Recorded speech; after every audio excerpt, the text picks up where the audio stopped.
Let's get scratching. We got an explosive broadcast coming to you. Listen up. Sega games, just keep playing them. Sega! We're back. It's the SEGA Swingin Report Show. Get ready for SEGA interviews and news with George and Barry.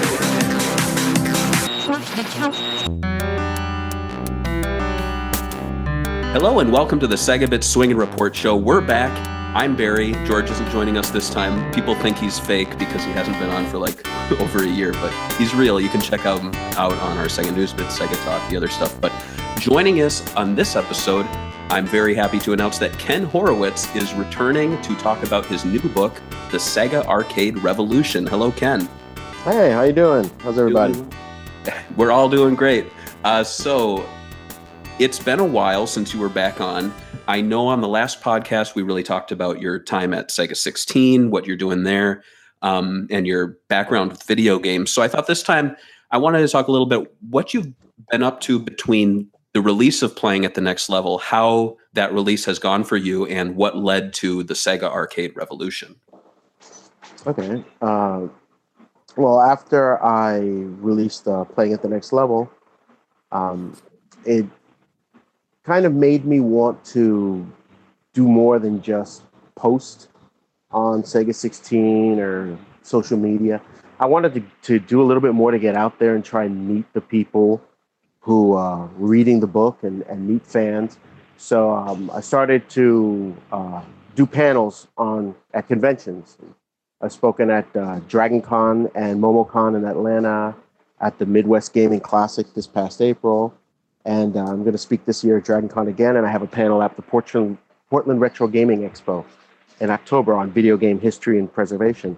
And although the panels aren't specifically about the books are part of it because I discuss the importance of preserving video game history, of talking to people who are involved in the games that we love so much.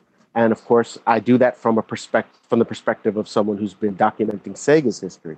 Mm-hmm. So the books factor into it, but I try not to make it. I'm not really much of a self-promoter, so I can't stand up there for an hour and talk about the books, because I kind of feel like I'm just self-promoting. But yeah, the books are part of it because that's the type of research that I've been doing.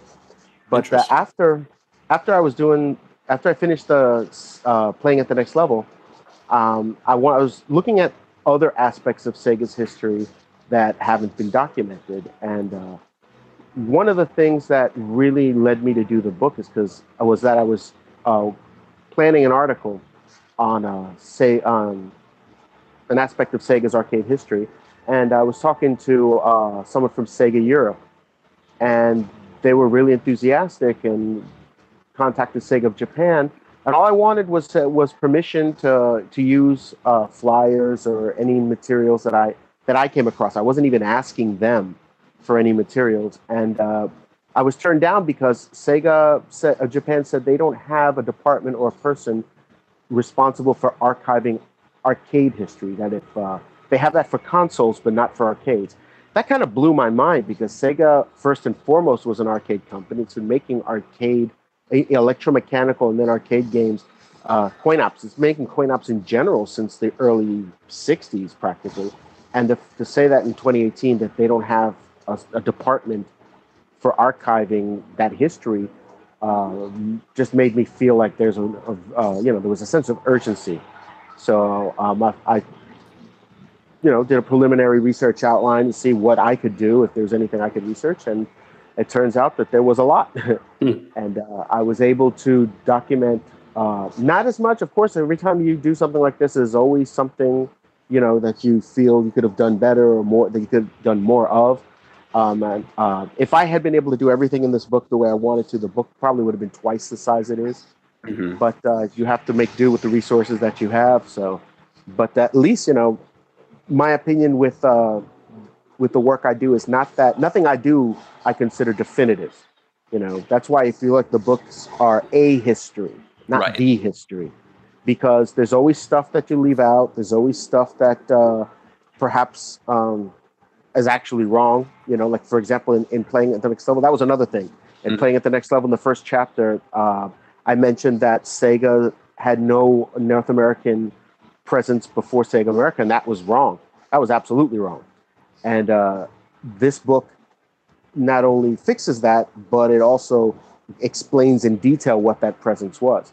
So, you know, you're always finding things that that aren't, you know, that aren't complete or even accurate. So I don't expect the work I do to be a definitive version. I expect it to be a starting point, because that's the way research works. You know, you follow up on research that's already done to fill in gaps. And so that's the philosophy that I've been bringing to this. And that's basically how this book came about, that I saw that there was that gap in the literature about Sega's history that had not been documented. So I decided that I would do my best to try and put something there. It's interesting you mentioned an urgency. I know we're really in a kind of a renaissance of Sega books right now, between read-only memory, bitmap, yourself, and the Console Wars book. And I feel like the urgency is not only, you know, companies are moving offices and they throw things away, like the Sega of America move. I follow some of the former staff members, and I see what they're taking home with them. And they're like, hey, I just got these design documents from 1999. And I'm like, are those the only ones? What are you doing with those? Could you share them? You know, radio silent. Yeah. Well, you know, I know a guy who has the like a spec script for a Sonic movie, and he won't give me a scan because he's waiting for the highest bidder or waiting for IGN to do something about it. And I feel like there's an urgency there because the companies themselves, like Sega, they don't really care to preserve everything. And also, you know, it's sad, but people are dying. Tom Petit passed away, and he looks like a healthy guy, but you know, he had a lot of things going on that, you know, we don't know about.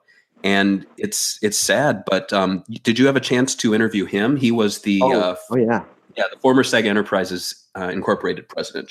He was the second person hired at Sega Enterprises USA, right after Gene Lipkin.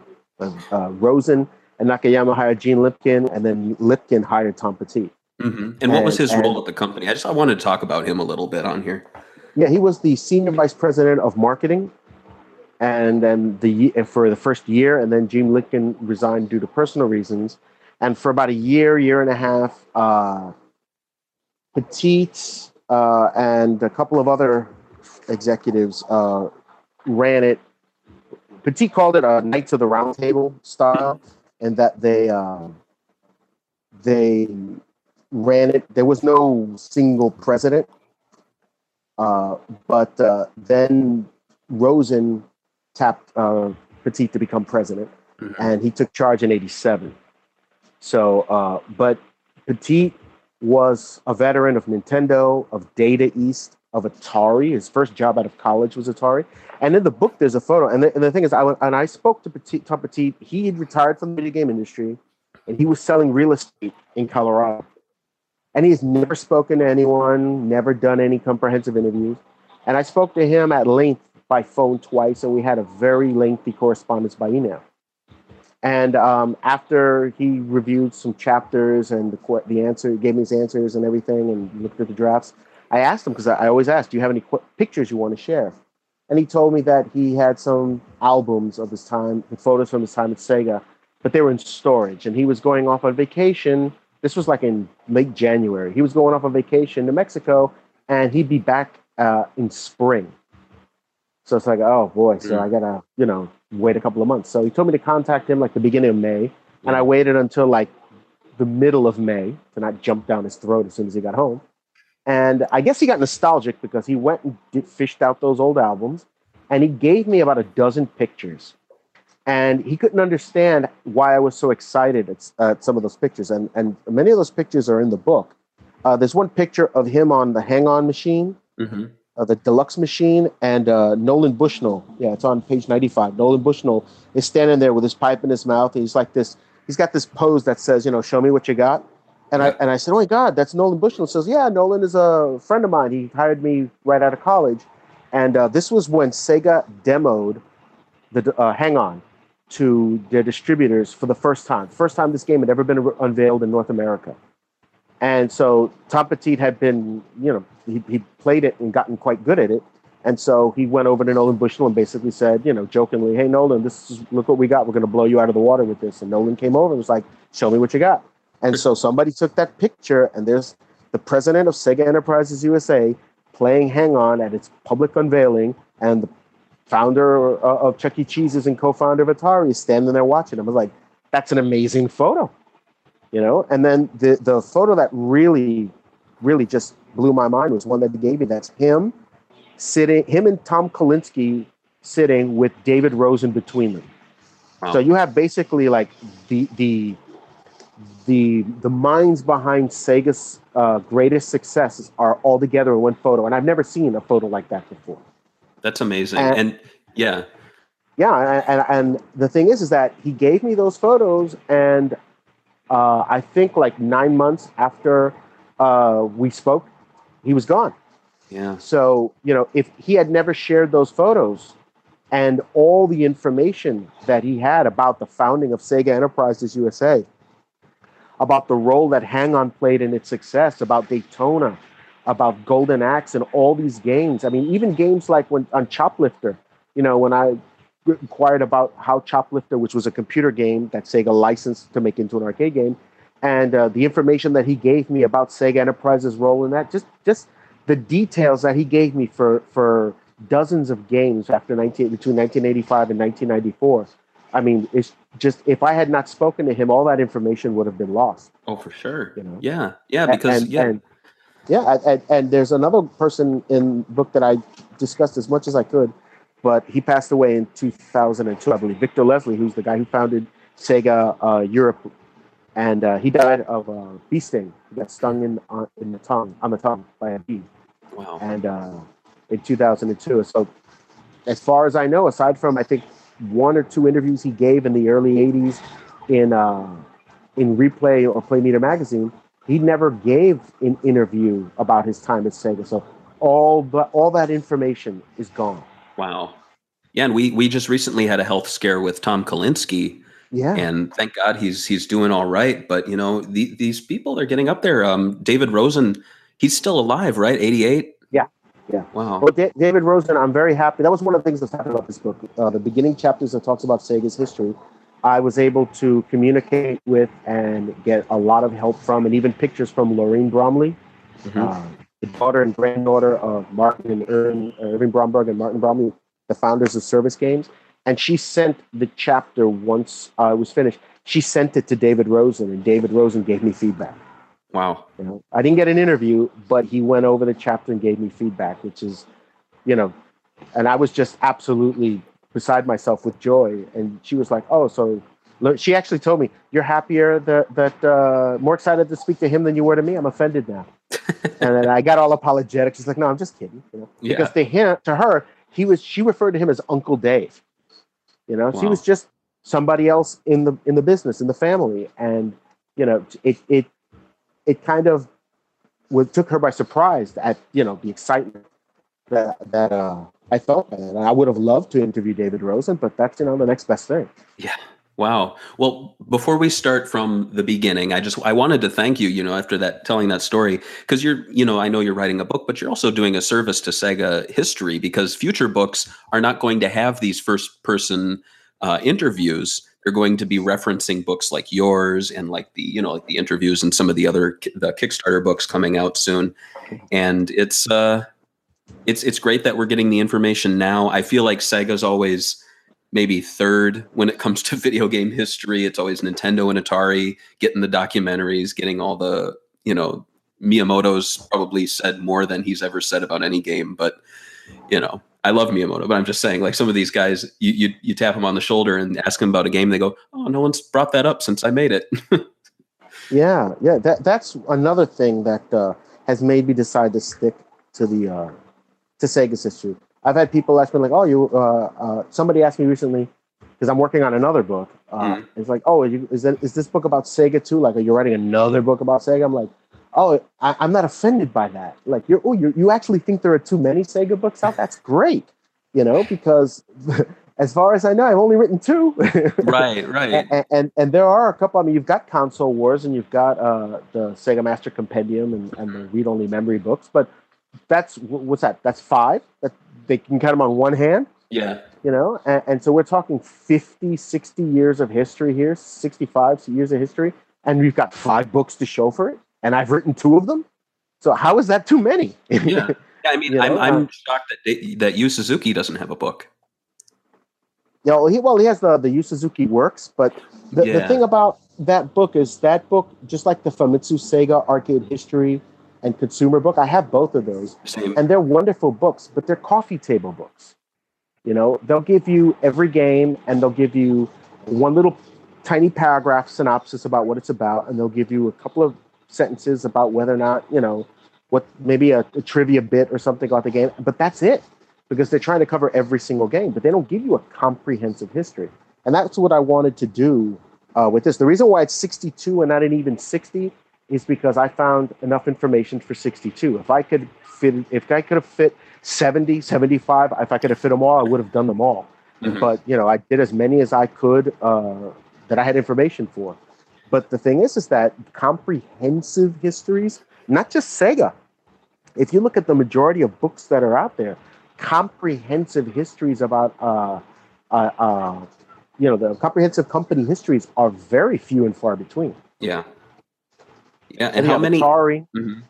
You have Atari. You have Nintendo's, Chef's Book, The Game Over, and you have. I can't really think of. You don't have anything. Bally, mm-hmm. which is in the company that's a legendary company, doesn't have a book to. So there's so much history that still needs to be uncovered. So you stopped at 62. I know this is a hard question. How many games are there? How many Sega arcade games do you think there are? Well, if you're just talking about video games, yeah, I think it's somewhere in the neighborhood of about 200 and between 260 and 275, I think, if you count all the variations. But like if you're talking electromechanical games as well, it's almost 500 games. Yeah, it's insane the amount of them. And let's talk about that. So, if people want to pick up the book, they can read about the early history. It's a lot of names. It's a lot of companies merging together. Mm-hmm. And there's slot machines, photo booths. I think a lot of Sega fans know that kind of surface level history. I wanted to talk about some of the electromechanical games, though, specifically Periscope. That was a big one. And so what can you tell me about Periscope? Why was that an important game? Well, Periscope was important primarily for 2 reasons. First of all, because although it's not 100% indisputable that it was the first game to cost 25 cents, it was the first game to popularize 25-cent play. Back then, games cost 10 cents, if I'm not mistaken. And since the game took up so much space and was so expensive, operators complained, that they weren't making enough money. And David Rosen basically said, just charge a quarter. And they did, and people still played it. And so it was important for that, but it was also important because it kind of got Sega's feet wet with importing games to North America, because for the longest time, really, everything Sega did was in Japan, and Bally and other companies imported its wares to the U.S. and the parts of North America. But before Periscope, Sega never really did that. Sega basically stuck to Japan, mm-hmm. and so it kind of piqued Sega's interest into having its games be released in Europe and North America, because the game did really well in Europe. And it was actually modified for release outside Japan. The original had 3.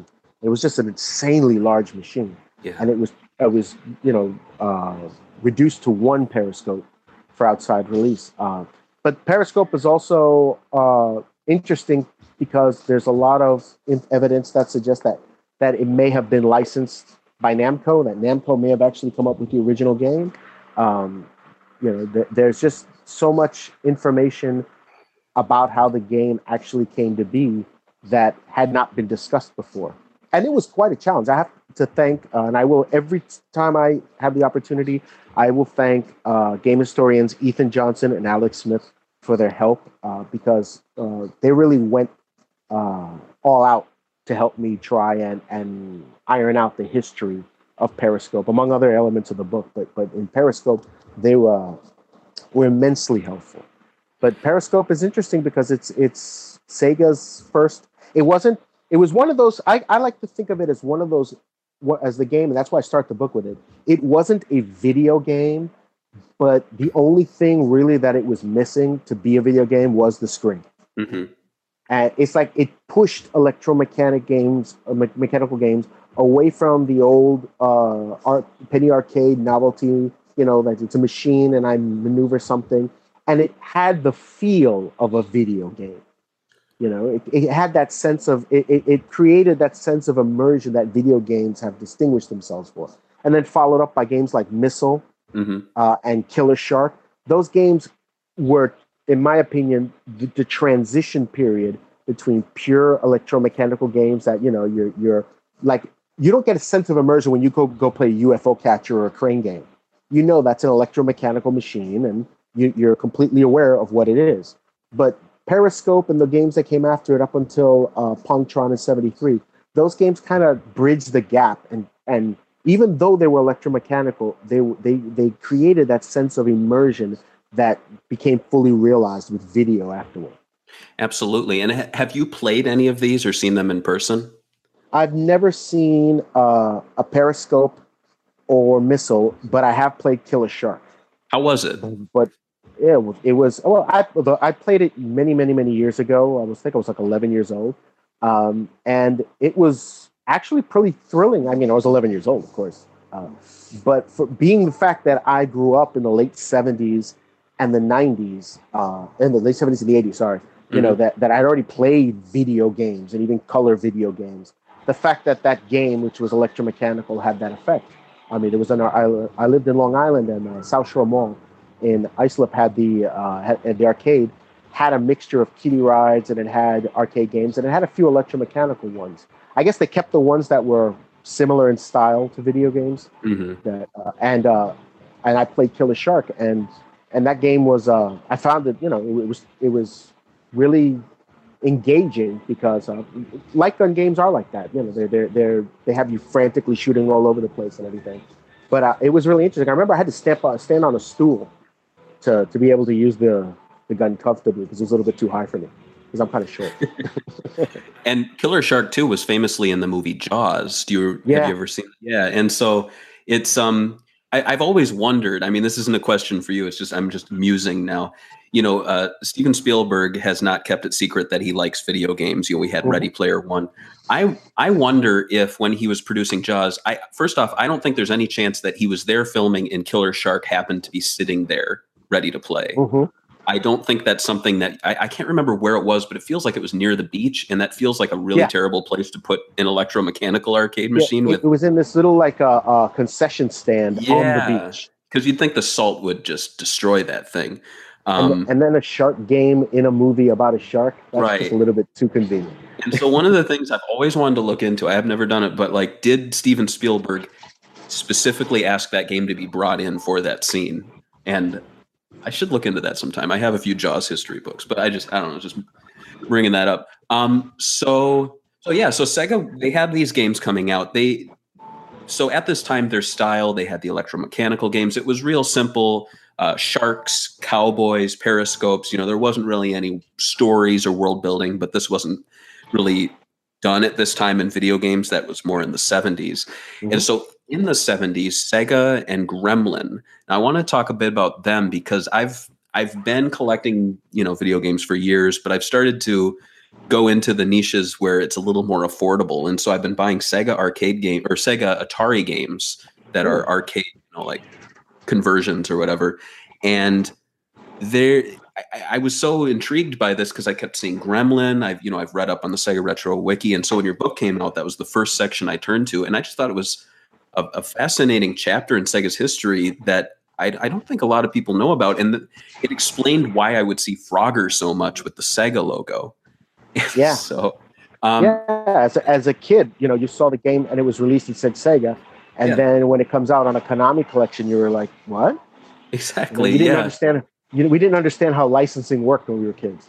Yeah. And so I wanted to talk about that. So was this the shift from predominant licensing to them having their own in-house brands, or were there in-house video games before the Gremlin era? Well, Sega tried to, after Periscope and after Jet Rocket, they had tried to import games, and they had a lot of problems with counterfeiters. because they would debut the game in Japan at shows, and all the Chicago companies would come to the show and see the game. And by the time Sega actually got the game finished and imported to the States, those companies had already produced their own clone versions, and it hurt the revenue potential of Sega's own games. So Sega tried to open its own U.S. Manufacturing and didn't do so well. So they basically did what companies do. Like, if I need a U.S. manufacturing arm that can not only design but also manufacture and distribute games, I'll just buy a company that's already doing that. And so they bought Gremlin. Gremlin was kind of in some financial straits, and they needed the capital.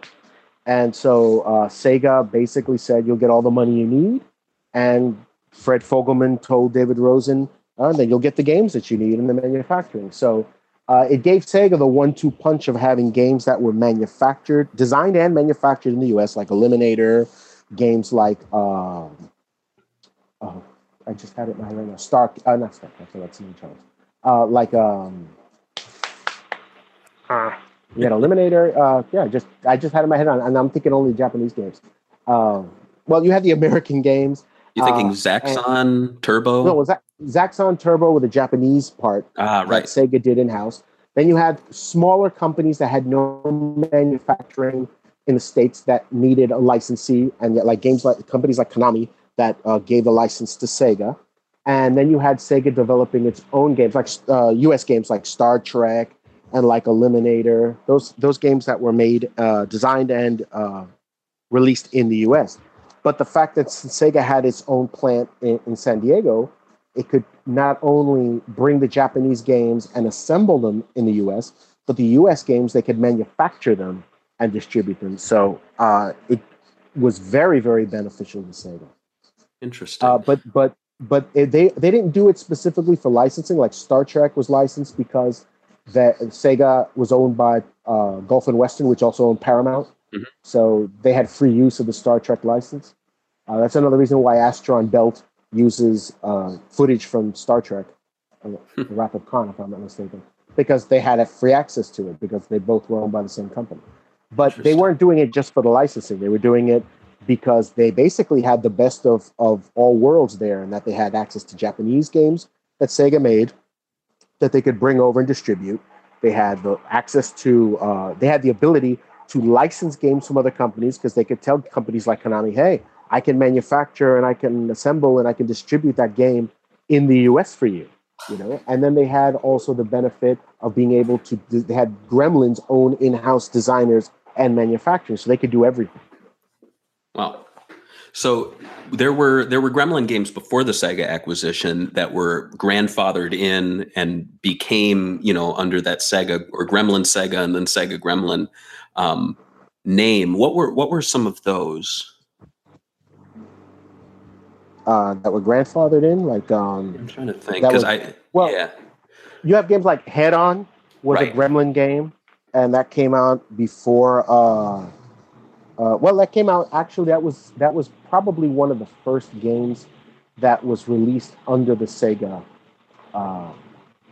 license, because that came out under the Sega name, because that was out in '79. But Gremlin had made some games before that, particularly games made by Lane Hawk. Mm-hmm. So those games, when Gremlin was purchased by Sega, they got all of that.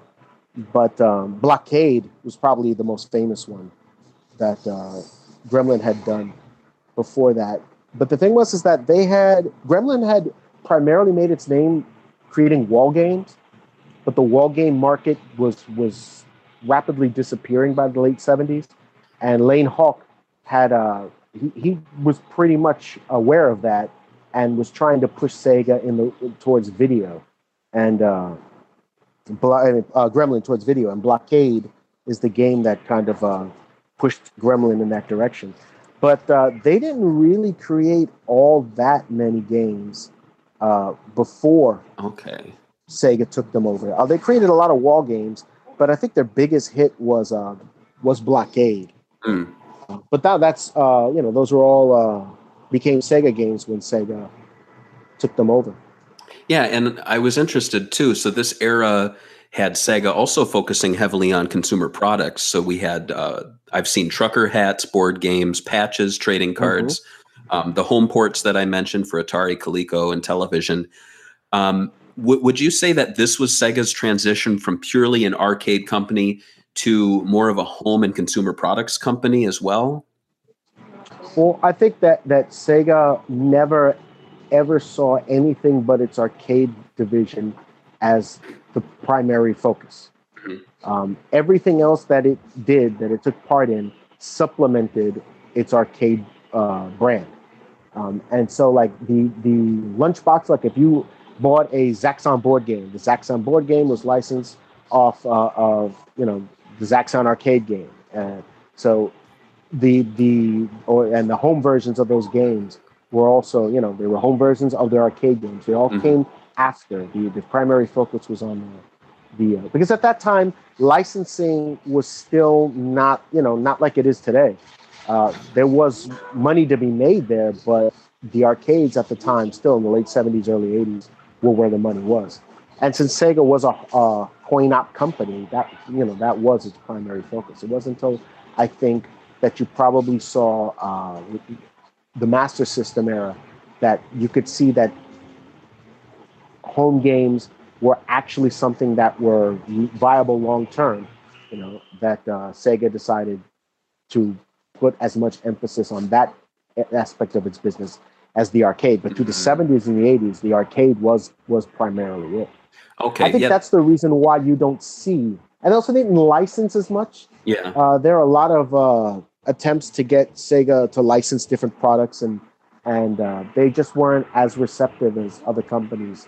Nintendo, it was one company that, if you look in between like 1980 and 1980, their entire arcade history, look at their entire arcade history, and it's like not even a quarter of the amount of games Sega released, but they made as much money almost, and they had incredible success in the home market. But it's because they licensed everything. You had, Donkey Kong had his own cartoon show, and cereals, and Mario was everywhere. So they embraced everything, and Sega was more reserved in that aspect. They didn't open up their brands as much. Right. So so those consumer products, they were more serving the fans of the arcade game, and the whole notion was to keep the people coming to the arcades.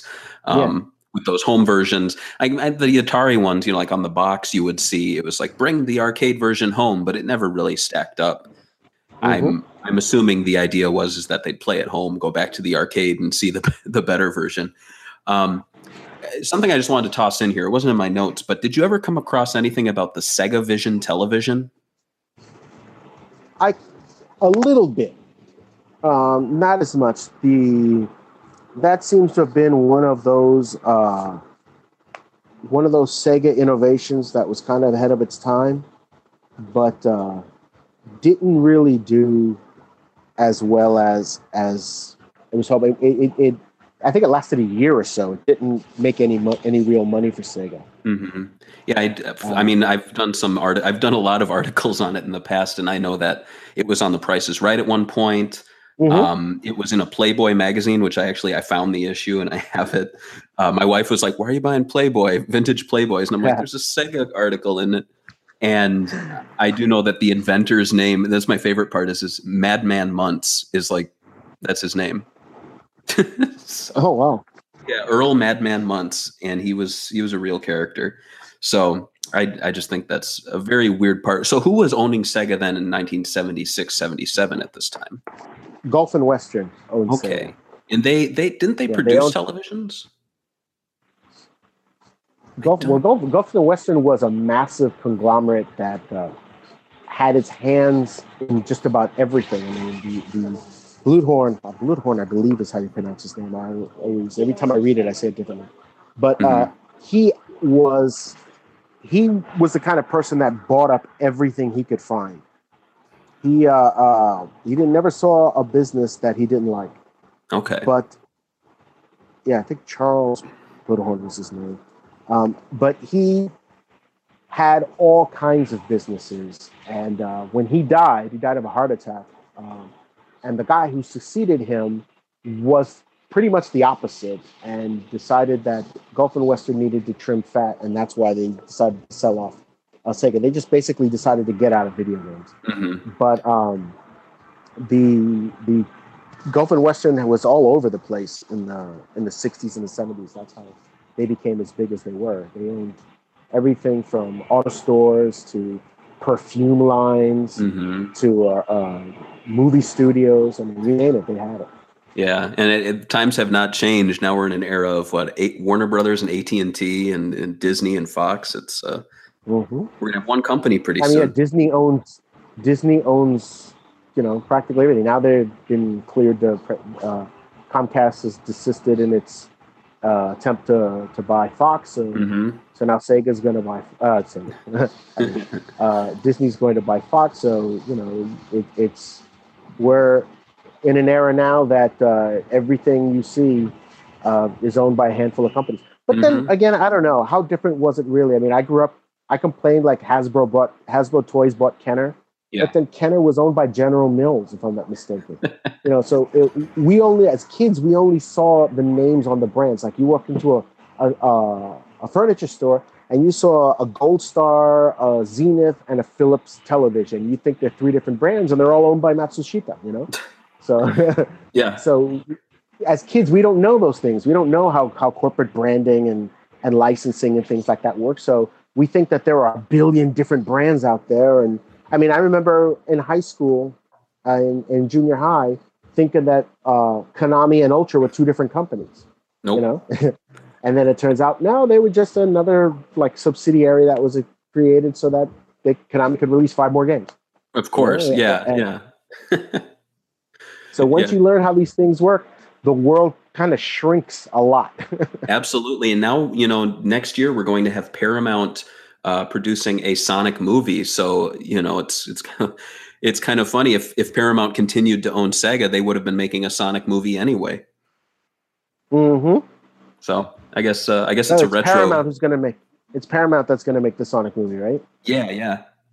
That's interesting. That's weird. Isn't it weird? Isn't that weird? I mean, I wonder if Paramount actually kind of wishes they held on to Sega once these brands started to take off and they could make films based on all of these things, because at the time you're not going to make Frogger the movie. Mm-hmm. Well, the thing is, it's like when Gulf and Western sold off Sega in '82, late '82, early '83, around that time.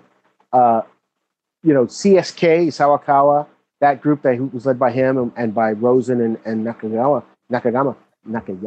they just jumped at it, and but the first person they went to was like, okay, David, you want this company? We're not going to do anything with it. You know it better than anybody else. But the thing is that if they had held on, I mean, because they thought arcades are dying, video games are a fad, and the fad is over. If they had held on to Sega, that was '83, let's say. Mm-hmm. What was Sega's success like? Even the arcade business, because people talk about the Master System that wasn't doing as well in the US and everything, but the way the Master System was doing around the world, and then Sega's arcade business in the 80s was insane. Mm-hmm. It was just hit after hit after hit after hit, and then of course after, in the 90s, I mean, if they had held on to Sega, they would have had some serious revenue. Absolutely. And then of course you could also make the argument of how that would have perhaps changed things with the Saturn if they still had if Sega had the bank account of Gulf and Western behind it, for marketing and things like that. So there's a whole alternate universe scenario there that you could analyze. Right. Yeah. And the 90s too saw the explosion of licensed games. So any Paramount film could have a game by Sega made in-house, and that would all be dealt with exclusive. Yeah, exactly. That would have been amazing. But I guess it never came to be. So when that whole thing happened, Gremlin, a lot of people jumped ship. What became of Gremlin? Was it just kind of folded in, and what happened? Well, as happens many times when a larger company takes over a smaller one, the atmosphere changed, and several people, left Gremlin. It was Gremlin Sega, and then they changed it to Sega Gremlin. And then in 82, they changed it to Sega Electronics because they thought that Sega Gremlin was confusing. And that only lasted about a year. So Sega Gremlin disappeared in name when it became Sega Electronics. But by then, the Sega Gremlin that had been there 5 years prior was a large part of it was gone. So I think that's why if you look in the early 80s, you have games like Star Trek and games like Eliminator and things like that. But most of the big hits that came out of Sega that time, most recognizable games like Zaxxon and Congo Bongo and things like that, they're all Japanese. But so they were still there, but it just wasn't the same. It had a lot of people had left, and then of course when it was sold to CSK, that basically was it, because that was sold off to Bally Midway. So Sega stayed with its Japanese business, focused on its Japanese business, the manufacturing plant, everything that had been Sega Gremlin in the States was sold to Bally Midway, and Bally Midway, whatever it didn't ship back to its own factories in Chicago and elsewhere, it closed down, sold off, or destroyed. A lot of people were laid off.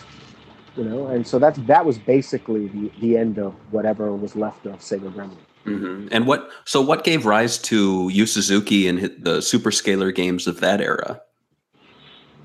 Well, Yu Suzuki was one of those a member of that young generation of developers that entered more or less around the same time. People like Reiko Kadama, people like Rikiya Nakayama, who's the guy who's head of AM1, and a bunch of other people. They all entered more or less at the same time, and the whole super-scalar thing, from what I pieced together, I think personally that the super-scalar technology itself, the whole drive to improve that, to create that sense of scaling, fluidity of motion and everything, that goes back to the Buck Rogers arcade game. I mean, it's amazing if you play the Buck Rogers game, arcade game, Buck Rogers Planet of Zoom. There's a lot of similarities. I mean, a lot of similarity between between that game and Space Harry. Yep. So you had Hang On, because the whole purpose of Hang On was to create that it was that Taiken, that body sensation, that immersion game. And so you have that motorcycle that moves when you take the turns. And so in order to create that sense of immersion, the screen has to simulate that sense of speed. It can't be choppy. And so that it did that well, but then you want to see how much farther you can take it. And one of the things that Sega did more than any other company was that it's pushed its arcade, even the same hardware, it would release another version of the hardware with expanded memory or some kind of upgrade that did something that same hardware didn't do with the previous game's release. It didn't take a piece of hardware, release it, and then just sit on it and release games using the same technology for years. It always pushed it, always expanded it, always tried to upgrade it and move things forward. And the super-scalars basically stemmed out of that push to create that sense of speed and fluidity and realism when driving and flying. Yeah. And there was a big emphasis, too, on the machine itself, the deluxe cabinets. And I know that there is no real connection between that and Periscope outside of the Sega name being on it. It's different people working on them, different parts of the country, all that. But it is interesting to look at Periscope and then to jump ahead 20 years and you're seeing, or 20 or 30 years, and you're seeing the likes of the super-scalar games where I don't know how many of them you've played in the deluxe cabinet, but I'm trying to say this in not a weird way, but you fall in love with the game. Thunderblade, for example, I've read, reviews of people online. They go, "Oh, I've played it on MAME. I've played the Genesis version. It's a pretty trashy game." You sit down and you play that it feels like you're on a weird exercise bike, but it is such a fun experience, and it made me appreciate the game on a whole other level. That it's just so interesting that they were able to create a video game experience that wasn't just on the screen, and I think. That's kind of one of the things that Sega's always been doing since the beginning. Even if there wasn't a video inside Periscope, there was this interactivity, and I think that's just something of those superscalars that gets lost in translation when you're playing it on your 3DS or you're playing a ROM on your computer. Have you which of these games have you experienced yourself? Well, I played the super-scalar. I played all of them, and Nice. I had the good fortune of being able to play all of them in their stand-up and deluxe cabinets when they were out in the arcade. Nice. Even Galaxy Force and even the R360. But you use a word there twice that basically sums up what the drive was, and that's experience. Mm-hmm. The whole purpose. Because remember that when the ColecoVision and Intellivision came out, if you go back and look at trade magazines of the time, you have operators, distributors, and even some manufacturers complaining that home machines were rivaling arcade games at the time. And some of them thought, well, this is good because people go and they play the game at home, but the home game isn't always as good as the arcade, so they want to go back to the arcade. But they were doing that to emphasize that arcade experience, even that early, that you could not get at home. But a lot of people complain that if the experience is the same at home, that people won't come to the arcade. Mm-hmm. So one of the things that gave rise to those Tycoon games was specifically that we have to offer something that cannot be experienced at home, and that was a philosophy that didn't start with Yu Suzuki and that. Sega had that philosophy since way back, making its the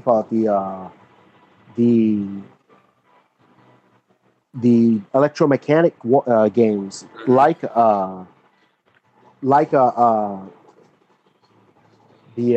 when you just went Periscope. I mean, yes. People like Hisashi Suzuki, who's probably a former Sega employee. I mean, probably one of the brains behind Sega's success through the late 60s and the 70s, and does not get anywhere near the attention and respect that he deserves. That's the philosophy that they used. I mean, they created games that were you didn't just pop in a quarter. Like if you go to I'll use the UFO crane game example again. Nobody says, "Oh man, I remember that time I played that crane game." It's just I've never forgotten it. You go in, you pop in a quarter, a token, whatever, 50 cents. Now some of them are even $1. Mm-hmm. And you just move the crane twice, boom, hit the button, and you win or you lose. And that's it. You forget about it and move on. Mm-hmm. But these electromechanical games like Periscope, like Killer Shark, they wanted to create an experience. And that's what I mentioned about that thrill that I felt while playing it. That's what they were going for. And then when you have the home games that were creating the video and the audio and the gameplay, joystick and button experience at home, Sega had to take it up a notch and say, well, what can we do then to give you reason to come back to the arcade? Mm-hmm. And it's like you said, I mean, you play Hang On MAME, and it's a competent little racer. But you take that same game and you play the deluxe version on the motorcycle, it's a whole different thing. Yeah. I mean, Galaxy Force, you play Space Harrier, even the upright Space Harrier. But if you play Afterburner, you can play the upright. But if you play the deluxe version, the rocking cabinets, Power Drip, it's just totally different. They're still as fun to play now as they were back then. Because even you go into an arcade now, what's left of them anyway, and they're whatever isn't Redemption is driving, shooting, and fighting. Yeah. And the driving games they don't move, they don't do anything. I look at these driving games, and you just sit there and play. And I'm like, 20 years ago, that thing rocked side to side, and 25 years ago, 20 years ago, it did a 360 loop. And now in 2018, it just sits there, they're not trying for that experience, and that's what made those games so memorable. The problem is that it's something that it's very difficult to preserve. I mean, those R360 machines, Kevin Keinart, who collects and preserves them, was telling me, in the book on the section on that they are just very, very difficult to maintain and to replace parts. And even he asked Sega, to get an idea of just how many parts would be available and things. He asked, how many of these machines did you manufacture? And they wouldn't tell him. For corporate reasons, corporate secret, they wouldn't tell him. Wow. So we have no idea, okay, if I have a Galaxy Force machine and something breaks, how easy is it going to be for me to replace that? And these machines require constant upkeep, maintenance, and things. And but the only way to get that experience is like that. I mean, I have the Sega 3D Classics. Yeah. And they're wonderful versions, but I mean, Galaxy Force, when I play it, unless I, start moving around like an idiot in my chair, it's not going to be the same because it doesn't move. It doesn't move around, and that was part of it. Yeah, and I think it's interesting too. You look back to Periscope, going all the way through to the Model 2, the Naomi games. I feel like there's a sense of, when Sega makes an arcade game, they don't put an emphasis on the character that you're playing. We have Pac-Man, we have Mario, for the rival companies out there. But when you look at Sega's arcade output, it feels like at home we had Shinobi, we had Joe Musashi, we had Sonic the Hedgehog, we had Axe Battler, we had all those characters. And I think that really worked at home. In the arcades, though, it always felt like, you ask someone, who's the main character of Outrun? And it's like, well, me, I'm driving the car. Who's the main character of Hang On? Me, I'm riding the bike. And maybe there are, like nerdy names for the blonde-haired guy and his girlfriend. But it's interesting that even when we start to move forward into that Model 2 era, they still kind of kept a sense of that. I know that Virtua Cop and Virtual Fighter had characters, but they didn't have, it wasn't like Tekken where there was a lot of backstory, really. It was there, but it wasn't in your face. And so I guess I'm just making an observation here that you were talking about that experience. I also feel like that's another maybe pillar of Sega's arcade, and also something that plays into that experience where the character you're controlling does not overshadow you. Exactly. Yeah. Yeah, exactly. Because when you play Afterburner, you are the pilot of the F-14. Right. And covering obscuring their face is always something too. Mm-hmm. Even Space Harrier. Yeah. The guy has a name and a face, but you see him from the back. Yeah. And when you see his face, he's got glasses even though on. So even though you see the character on the screen, they do enough so that it doesn't feel like you're playing somebody else. Mm-hmm. But they did that in all aspects. They really didn't. I mean, games back then didn't really provide much of a backstory. I mean, like with Flicky, how many people thought for years that Flicky was a chicken, and that the chicks were that she, that she was the mother of the chicks, and it turns out Flicky's a sparrow and was just their friend. Yeah, yeah, Flicky. That's a good game. I remember playing that game back in 1985, 86, and thinking to myself, that's a really weird looking chicken, Yeah. And then years later, I found out, like, oh, okay, no wonder it's not a chicken. Yeah, and that I guess that would be one of the outliers. When you have Flicky, you have what am I thinking of? Is there Pengo? So those are the more character-based ones, usually coming out of Japan. But by and large, character was not the focus. It was the experience, and it was also the what you were doing. They had car, bike, fight. Very simple. Yeah. Character games were a genre, and it was something Sega had to do because games like Pac-Man and Donkey Kong, had made that a genre that people looked for.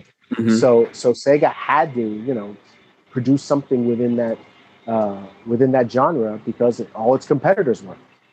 Now, you talked about in the 80s, they were afraid of, the home console competing with the arcade. However, once we start to get into the Saturn and the Dreamcast, it seems like that flipped. And they were really pushing, you have the arcade experience at home on the Saturn, you have the arcade experience at home in the Dreamcast with the Naomi. Why do you think was this something that they had to do to bolster their home console sales? What was this change? Well, I think by the time you get to the 90s, there really didn't seem to be a lot in the arcade that home consoles couldn't keep up with. Mm-hmm. So I think that's why you see the shift. I mean, you have games like Virtua Fighter 2, for example, that or even the first Virtua Fighter, that practically as soon as it was released, the first question is, when's it coming to Saturn? And when are we going to get the home version? Can this be done on this machine? And because I think by then, the dynamic had shifted in the sense that arcades were no longer the predominant field. So you had the technology had really advanced. I mean, it's really interesting when you think in 1995. Just go back 10 years. Compare the 5 years, 1990. Compare arcade hardware in 1990 with 1995, or 1990 with 1985. Just the leap in technology in 5 years. Yeah, and I mean that's that telescoping of technology too in that era. It's just insane how in every aspect of technology things just grew in leaps and bounds in that 10-year period. And I don't know. I was talking about this. Mm-hmm. Yeah, go on. Oh no, go on. What were you saying? Oh, okay. I was talking about this in another interview about how the reason why, for example, consoles, you could not expect, and at the time we didn't know these things. When you're a kid, you don't know these things, but you could not expect arcade games to come to the home systems immediately or identical.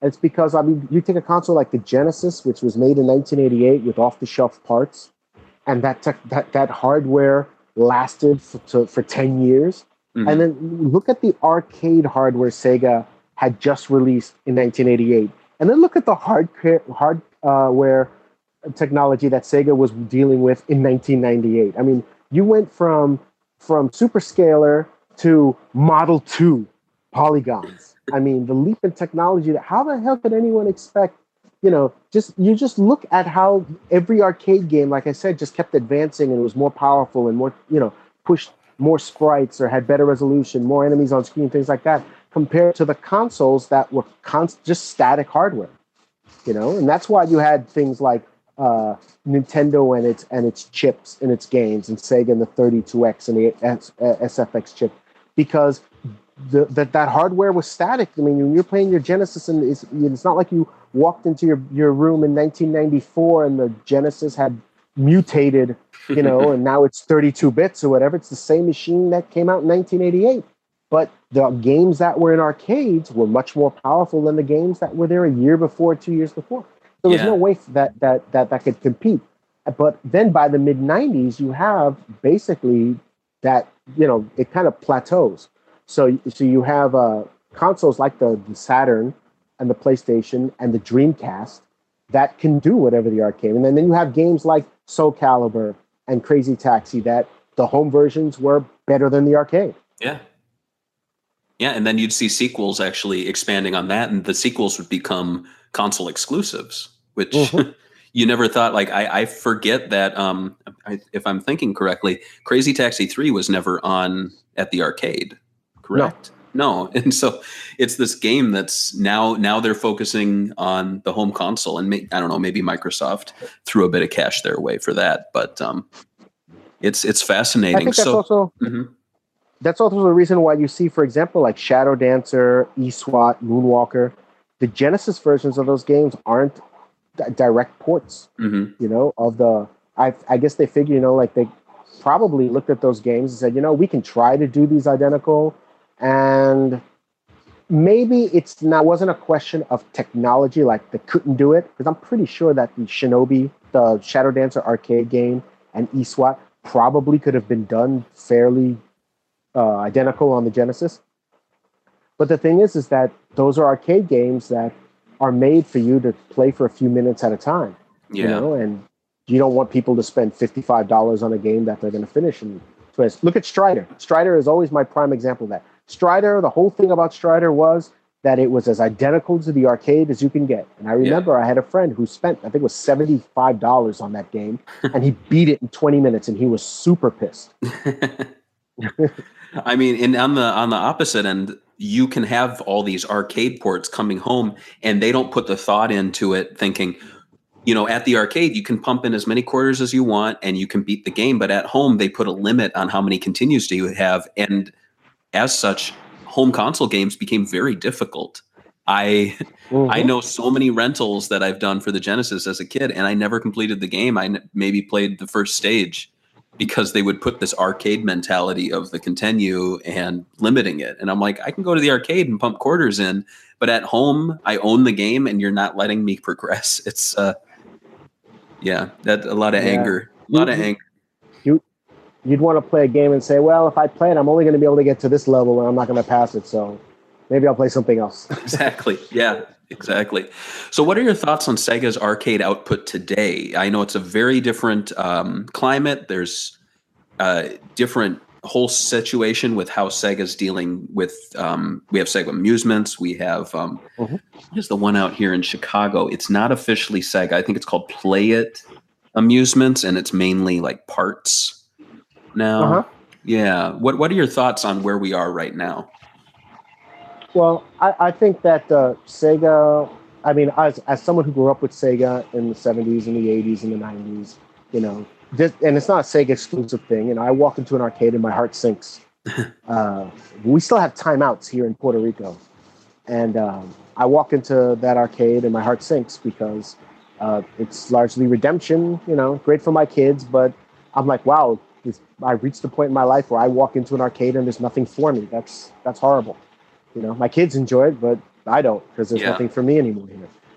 But when you think about it, it has to be that way. Sega's going to have to be that way because that's the way the industry is. And there is one of the reasons why, if you go back and look at the big six back in the mid 80s, Taito, Nintendo, Bally, Sega, and a couple of other companies, only one of those companies that is still making arcade games today is Sega. And it's because no company adapts and excels in new arcade markets, coin-op markets specifically, like Sega, because that's what Sega fundamentally has always been. Its console market business is there. It's changed. The console business has changed. It's no longer hardware, but it's still there. And the arcade business has changed, but it's still there. But I think as long as there are places where you can go and drop a coin into a machine and play it, whatever it is, whether it's redemption, driving, virtual reality, whatever they make. Yeah. If I can go and pop a quarter or a coin into a machine to play it, one of those machines is going to be made by Sega. Yeah. Yeah. And it's impressive because, I'm sure working on fan sites for years, I know full well, you will always get the comments, Sega's dead. Sega died years ago. And, I don't get into the arguments, but it's... I think the Sega that we know, that's why the reason why I ended the book with the Sega Sammy merger, because it was at that point, I think, that the Sega that we grew up with changed. It didn't die. It evolved. It changed because, the market and the situation had changed. But Sega's not dead. It's just not the same company. Nintendo, even though it still makes hardware, Nintendo is not the same company it was in 1985, 86. And you shouldn't expect it to be because video games aren't the same. Nintendo has gone and just like every other company has done what it had to do to continue to not just survive, but be successful and be a leader in that industry and in the industry. And that's just something. Sega took a different path. Unfortunately, I would still love to have a Sega console. I would still love to see, Sega arcade games in the veins of what we saw in the 80s and 90s. But let's be honest, if Sega released a Wonder Boy or a Ninja Princess in arcades now, would it play? Would it sell? I don't Probably think so. not. Probably not. No. So it's not fair, I think, to complain that you don't see that type of that version of Sega anymore. But the thing is that there's a reason why you don't see it. And it's because the arcade market has evolved. It's changed. And those old games are still there. I mean, they're still there for you to enjoy. I've told people, if if you stopped playing Sega games from 2001 onwards, you would have years worth of backlog content to explore. Yep. I can't imagine people now in 2018 saying, you know what, Sega doesn't release much anymore. I don't know. And it's like, well, they don't, but I challenge you to go back and play some of those games you've never experienced. I'm certain that you've never played like a certain Phantasy Star RPG or a Yu Suzuki game, or even if you're going out and playing a ROM. I know Galloping Ghost Arcade down the road from me here, which is a fantastic place. They just added Air Bike Cop, which I've never heard of, and they down the road from you. I hate you. Yeah, I know. It's 15 minutes, and you're gonna hate me even more. I don't get over there that much. I mean, I have a baby to take care of, but my wife will sometimes say, "Why aren't you down at the arcade?" And I'm like, I need to rest. But it's fascinating to see all these games that get either unearthed or you overlook them. There's so many great hidden gems that I think people forget about, both looking at the Sega Arcade Revolution, what you covered there, and playing at the next level. So AV Cop has a great soundtrack. I can't wait to experience it. I'm really looking forward to it. I'm going to go play it this Friday. There are a lot of these arcade games that have wonderful soundtracks that really need to be recognized. I've been trying to pester data discs to try and do the soundtrack or release the soundtrack for Turbo Outrun, which is phenomenal. Yeah. And like a lot of people haven't experienced those. So like when you listen, one of the things I always say about Sega's Arcade, and that was one of the things that kind of motivated me to do this book, is I remember I would go to the mall and from down the hall I could hear "Get Ready" or "Welcome to the Fantasy Zone" or some, "The Time Bomb is Set" from Alien Syndrome. I could hear that down the hall.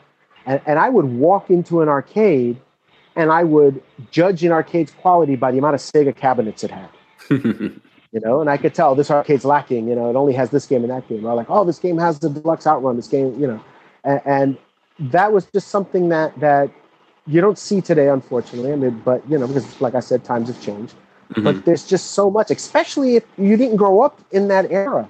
I mean, we grew up in that era, and we're still like finding games and stuff that we never played or that we didn't really explore that much. And so people who are born after that, there's just so much to explore. It's like I tell my kids and other people, younger people, if you want to know how we got to where we are today, you gotta go and play these games and see just how innovative, how people have always been when it comes to development, and just how there have always been great games. Yeah, and it's impressive, too, how much Sega has outputted. They were never focusing on one person. They never thought, we need to make sure that this one fan's going to play every single thing we put out there. Obviously, they were focusing on dozens of types of people. This isn't like the Marvel Cinematic Universe or Star Wars, where I can consume all that content. I can keep up with it. But Sega, throughout just in a 10-year period, they're putting more content out than I can keep up with, because it's not meant for one person.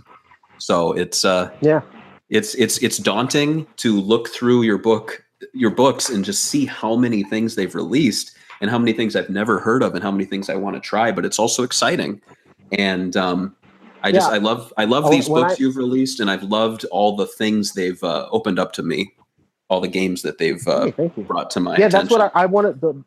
The philosophy I have with covering these games is, of course, I had to cover Outrun, I had to cover Space Harrier, Afterburner, things like that. Mm-hmm. But my goal was to cover as many games that I had information to cover. And that's why like a game like Flicky is in it, That's why you have games like Star Trek that are in it, because people would look at that and say, well, that wasn't really or Astron Belt, that wasn't really a super success. Yeah. But it's not about whether the game sold, it's about the story behind the game. Yeah. And just because a game wasn't financially successful doesn't mean it wasn't a good game. Mm-hmm. And so these are games that deserve to be remembered, they deserve to be preserved. And so the whole goal with every work I do is, hey, I'm just letting you know that this is out there. Check it out. If you check it out and don't like it, fine. But at least you checked it out. It deserves to be remembered. I like that. That's nice. So before we wrap things up, I have some questions both from our Patreon community as well as our Discord community. Just a few here. On Patreon, it was asked, Why do you think that Sega has not used Sonic the Hedgehog as much as they could have in the arcades? To my knowledge, there's 2 games, 3 maybe. That's an interesting question. I don't know if there would have been. I guess the question would be, how exactly would you use Sonic in the arcades, compared to the console? Because the console game, you can play it off over and over and over again, play it whenever you want. The arcade is a whole different experience. You have to actually go to the place, put money in, things like that. But the thing is that what would you? I mean, I'm surprised they didn't do like Sonic Drift or like a Sonic racing game or something like that in the arcades. They didn't do some other type of game that included, starring Sonic the Hedgehog. But an actual Sonic game, I mean, they actually tried that with Sega Sonic the Hedgehog, and the trackball dynamic was interesting, but I mean, your arm would fall off after you finished playing. Yeah. And so that was about as close as they got to it. And I think they didn't do it because they didn't really know how to approach it. One of the things that when in the section on Sega Sonic the Hedgehog in the book was that I mentioned that Al Nielsen from Sega of America mentioned that there were Sonic the Hedgehog arcade games in development, but one of them was canceled because they just couldn't, get it, or they couldn't just figure out what to do really with it. And I think that was it. It was like, okay, now you would say, well, just take like Sonic and put him in a kart game. Take Sonic and put him, I don't know, in a fighting game. And then something like that would seem simple. But back in 1991, when platformers were, king, I don't know if... and then in 1991, 92, maybe a fighting game, a 2D fighting game. But I don't know if Sega wanted to project, their mascot as, in the arcades as beating the crap out of other people. So. Yeah. I guess if I were to maybe... think of what they could have done. Something like Wonder Boy, which is kind of like an endless runner. You could have a Sonic game where instead of having a single zone, you have the screen moving and you need to keep running and dodging obstacles. I guess sort of treating it like a shmup, but you're not shooting. I think that could be interesting. I'm kind of surprised they didn't do that. I mean, obviously they did Sonic the Fighters. Sega Sonic didn't really see much of a, not many people have played that.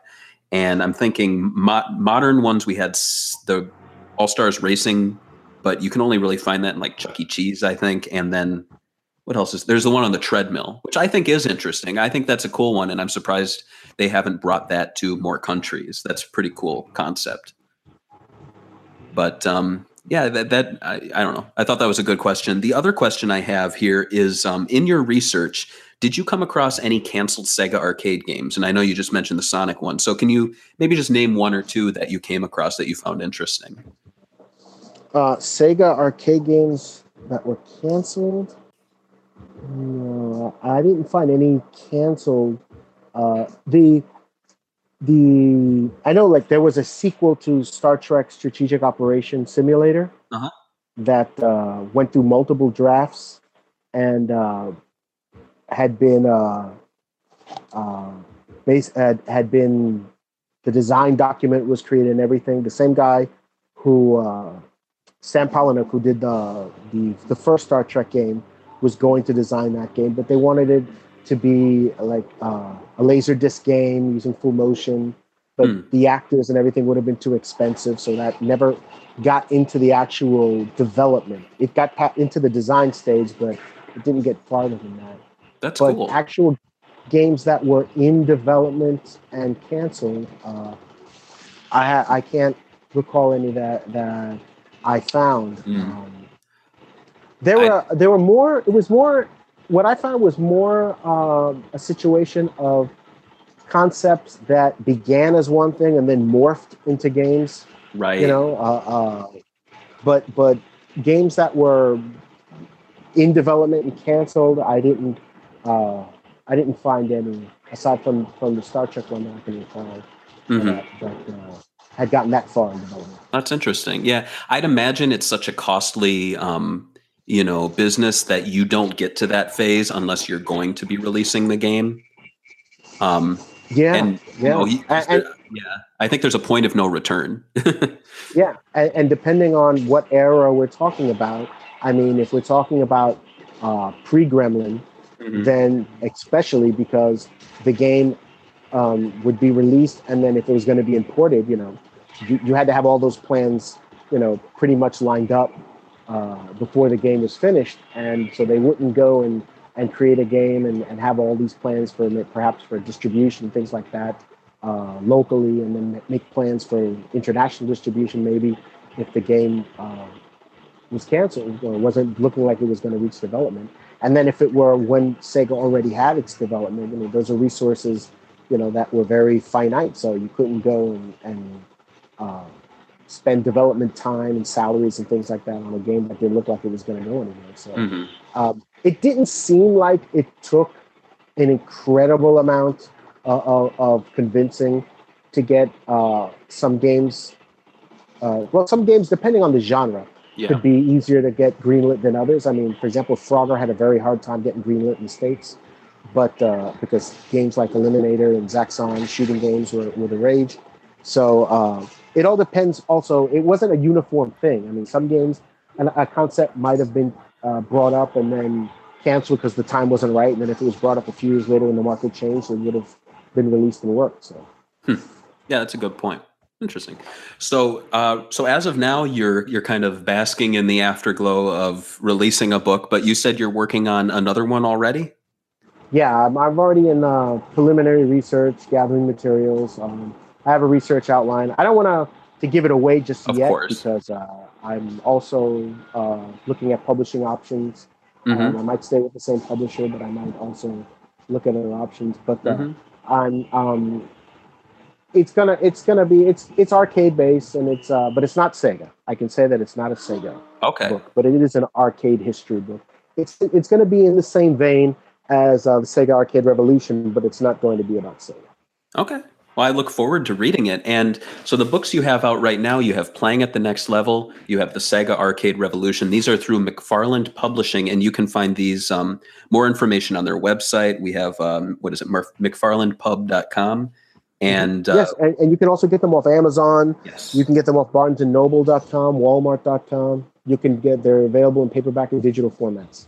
Yeah, and they're excellent books. I ask anyone listening who has an interest in Sega history to pick these up ASAP because they are. I mean, like you said, you're not looking to make essential books, but they are a very sizable chunk of the history that's out there, and a lot of stuff, like you said, you did these first-person interviews, so this is where you're going to find that content. Years from now, that someone might cite these books. So actually, they're going to, I'm sure. So. Yeah, again, Ken, do you want to tell us anything of what's going on at Sega 16 right now? You guys expanded into covering more of Sega? Yeah, we're covering all of Sega's hardware legacy. We're not covering any games that they made on other platforms specifically yet, but we're covering the Master System, Genesis, Sega CD32X, Saturn, Dreamcast, and Arcade, SG-1000 as well. Oh, wow. So everything hardware related. And we have some interviews and some history articles coming up, as well as reviews for some Master System and Dreamcast games. So that content is always going up on Sega 16. I would like to be able to write more than I do, but of course the research, the books and things like that, and my day job also takes up a lot of time. So yeah. I know the feeling. I want to write a book, and I've got the day job and the hobby going on. So it's rough, but it's a grind. But it's definitely worth it. Yeah, that's the thing. Right? I want to get into the new book, but I'm also just thinking, oh my God, I'm just going to take a bit of a rest and promote these before I start the next one. But yeah, I'm just the good thing is that like I just try to establish my own parameters. Like Sega 16, we're going to release content if we have it, and people submit and contributors help out, and I can write, and we'll publish everything we have, and as often as possible. And the books, I will they'll come out when they come out, because like I think Miyamoto once said that Late game is late only till it comes out, but a bad game is bad forever, basically. So, that applies to books as well. Mm-hmm. And so if people want to see you speak in person, what's the next event that you're going to be at? I will be at Dragon Con. I don't have the exact date and room yet, but because they're still they released the preliminary schedule, but they haven't released the final one yet. So once I have that, I will be posting that on Sega 16 on social media. And then in October, I will be doing a panel at the Portland Retro Gaming Expo. Awesome. I hope also next year to speak at some other conventions. Once winter is over, because winter's not a good convention, not really convention season. So yeah, and next time you're out here in Chicago, let's hit the Galloping Ghost Arcade. I'll pay admission. Well, I was at Midwest Gaming Classic in April, and I was with Gerald, one of the organizers of Portland Retro Gaming Expo, and we were sitting there having dinner, and we were seriously considering renting a car and driving down there. But since his flight left the next day in the afternoon, we wouldn't have time. But if I go in this year, and I've already decided we're going to rent a car, and we're going to take an extra day to go straight. I think it's only something like 75 miles or so. Yeah, it's not far. No. And we're going to go and take one day just to go to Galloping Ghost. Smart. Yeah, you need a day. You might need 2 days. So again, that's Ken Horowitz. The book is The SEGA Arcade Revolution. You can also check out Playing at the Next Level. And again, thank you, Ken, so much for sitting down, talking with me. Thank you for having me on. Yeah, and I'm looking forward to. I haven't finished the book yet, but I'm looking forward to finishing it and then writing up a little review on SegaBits.com. And so thank you. Thank you, and please, those of you who are kind enough to purchase a copy of the book, if you purchase off Amazon, please leave a reader review, because those really help promote the book, and also the feedback is very, very useful for me. Absolutely. Thank you for the support. Right. Thank you, Ken.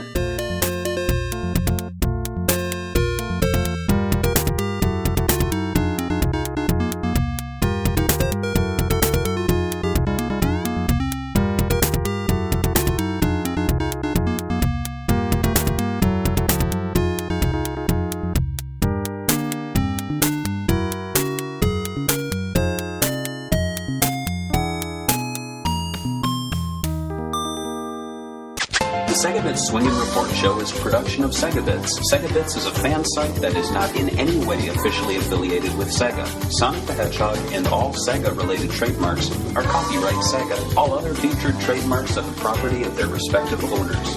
Don't forget to check out SegaBits.com, and you can find us on all major social networks. Just search SegaBits.